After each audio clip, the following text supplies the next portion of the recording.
All right, so I did buy a few things this week to help get us through. I wanted some more vegetables. I used up most everything that was in our freezer and a few fresh vegetables. Limes and lemons, because those are always good to cook with. Some apples. And then I needed some snacks, so I got some jerky and some Triscuits.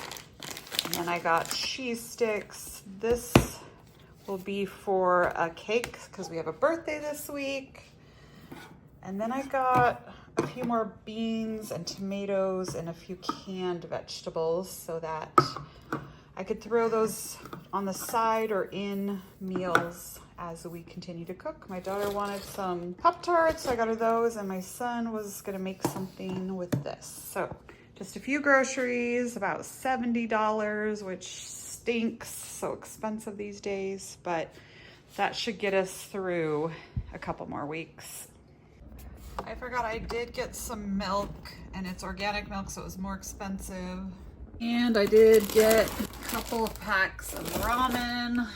My kids like that, so I forgot I did purchase those as well.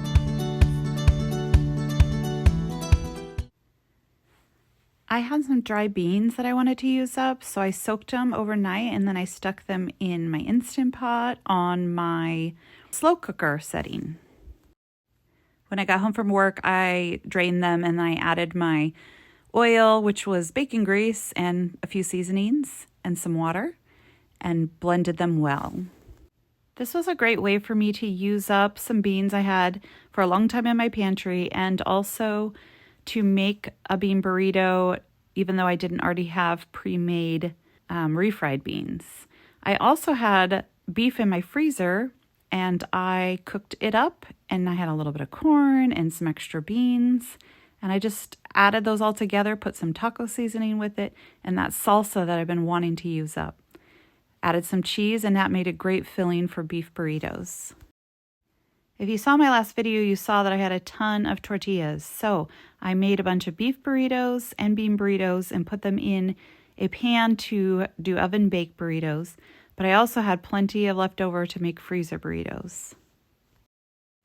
This is a very easy and cheap way to eat from your pantry if you have beans, if you have tortillas, and if you have cheese.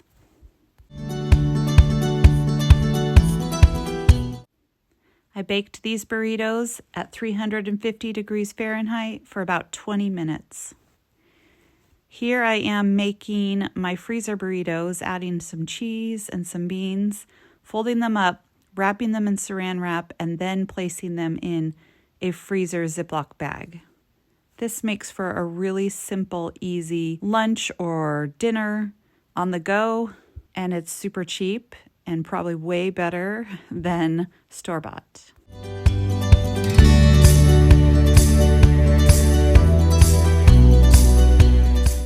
Once my burritos were done for dinner, I served one of the beef ones up and one of the bean ones up. I wanted to try both, and I thought they turned out both very delicious and very simple, easy, all from things I already had in my pantry. Okay, so I had another package of beef, and I added a bunch of seasonings to this to make some hamburger patties, as well as ketchup and mustard and an egg. I stirred that around really well, and then I added some breadcrumbs and mixed that really good. Now this recipe calls for shredded cheese. If you don't like cheese, leave it out, or if you like to put your cheese on after, go for it. But I am all about simplicity. So just make about 6 patties out of 1 pound. Just pat them out with your hand, and then if you have a grill, throw them on to grill on each side for a few minutes. Or if you don't have a grill, just fry them in a frying pan. Here they are all done. I also made a sauce with mayonnaise and ketchup, a little bit of dill relish, and a chopped up shallot. Now you can toast your bun or warm them in the oven. I think I did that, and then I added my sauce and some lettuce, my burger patty, and a little more ketchup, just because I didn't have any tomatoes or anything. So I mostly had all these things. I just needed to buy the buns.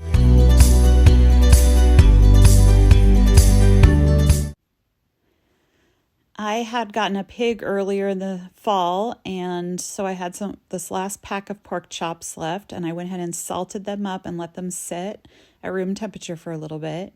I had some frozen green beans that I tossed with oil and some seasoning, and then I just threw those in the oven to roast while I was roasting my meat.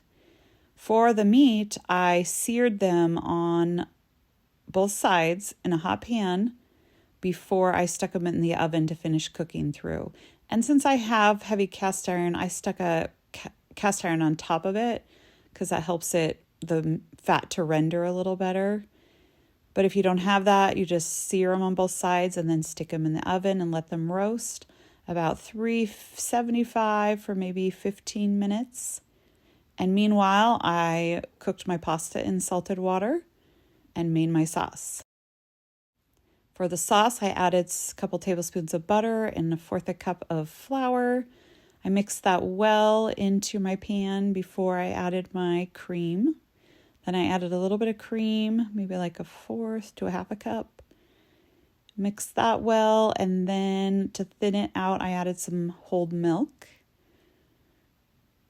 and mixed that well. Added some salt to taste and some onion powder and garlic powder and a little bit of pepper. And that's pretty much it for the sauce. A little bit of Parmesan cheese. Slowly stir that in, turn it off the heat, and get ready to serve. Now at this time, my pork chops were done and so were my green beans. So I just drained my pasta, tossed a little bit of olive oil on it to keep the noodles from sticking, and then topped it with sauce and served it with my pork chop and my green beans. All things that I happen to have in my home, which was awesome. Another win for a pantry meal. And hey, I'd say this is pretty decent for a pantry meal.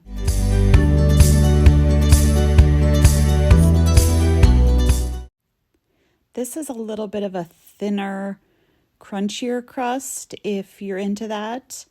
I added some water and some yeast and a little bit of honey and oil. Set it aside. Then I added some cornmeal and some whole wheat flour. Mix that well.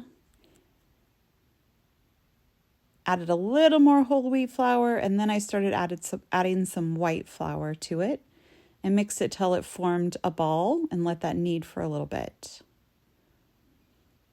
Now I had made this the night before so that when I got home I could just pull it out, let it come to room temperature, and cook it.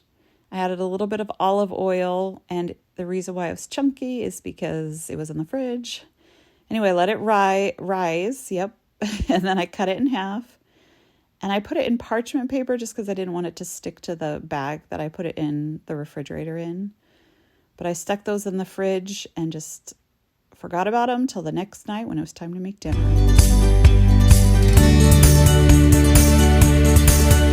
So the next day after work, I pulled them out, let them sit on the counter for 30 minutes or so while I got everything else ready. Once they were warm enough and soft enough, I started to roll them out. And I just pressed them out with my fingers at first, and then I decided I wanted to roll them.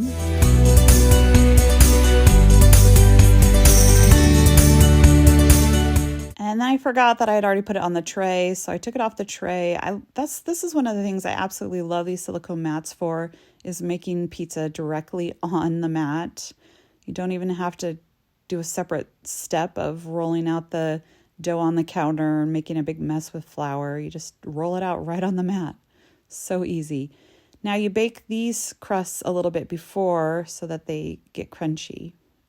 And then I had this shallot and I sliced it up. And since I didn't have any pizza sauce, I decided to make some homemade pizza sauce with a little garlic, the shallot, some olive oil. And I had this tomato paste in the freezer.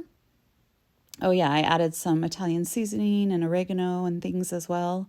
But I took this tomato paste out of the freezer, and instead of using tomato sauce, I just added water to this tomato paste because I really wanted to use it up and not waste it. And it worked out pretty well. I mean, it was a little thicker, but I liked it. I added a little salt and pepper, a little more water until it was the consistency I wanted.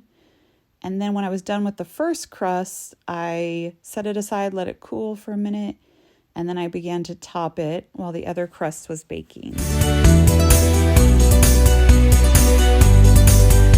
Now I had a little bit of mozzarella cheese left, just enough for this pizza. So I covered it, and then I added pepperoni. I had some pepperoni in the fridge as well. So I didn't have to buy anything for this particular meal, which was great. I put that in the oven to continue to bake. And then I made up my next pizza. And this one I didn't have the mozzarella for, but that's okay, because when you're cooking from the pantry, you got to get creative. So I just added this pizza blend or something. I'm not sure what it was. And I had some ham, lunch meat, cut that up. And I had 1 can of pineapple. So I opened that up and spread the pineapple on. And actually, I really liked this one. I thought it turned out really tasty. So my pepperoni was done, so I stuck in my Hawaiian, and then I started cutting up and serving the pizza. Now, this is kind of more of a whole wheat, multi-grain pizza crust, so it's not for everybody, but I still suggest that you can make your own pizza crust at home. If you do it the night before, it will be ready to go the next day, and you don't have to think about it, and it's a great way to have a delicious homemade dinner using the things that you have in your house already. Just get creative. Thanks for watching, guys. Please subscribe, and I'll see you here next week.